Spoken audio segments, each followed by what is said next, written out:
Pinagbabawalan ng makalabas ng Pilipinas si Senador Rodante Marcoleta matapos maglabas ang Sandigan Bayan ng Precautionary Hold Departure Order.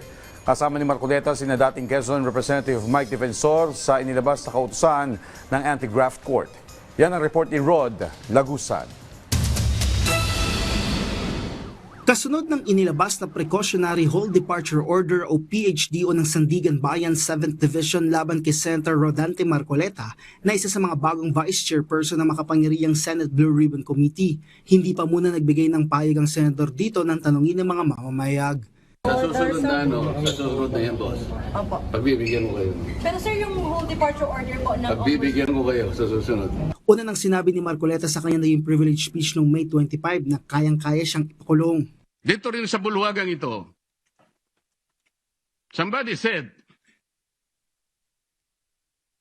sometimes you need to bend the law to be able to please the people.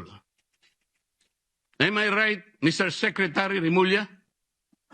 Secretary Remulla, then Secretary of Justice, now Ombudsman, said loudly, yes, sir.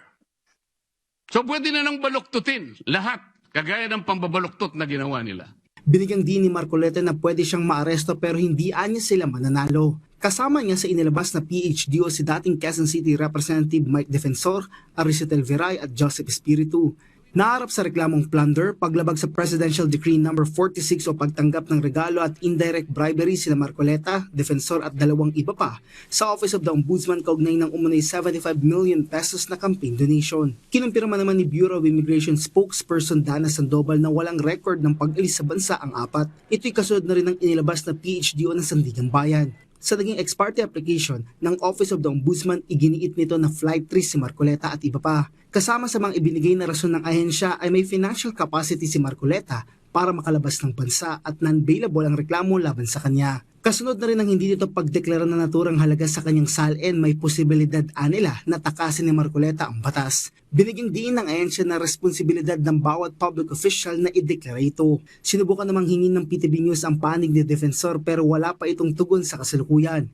Sinubukan rin ng PTV News na kunan ng reaksyon sina Viray at Espiritu pero wala pa silang tugon. Rod Lagusad para sa Pambansang TV sa Bagong Pilipinas.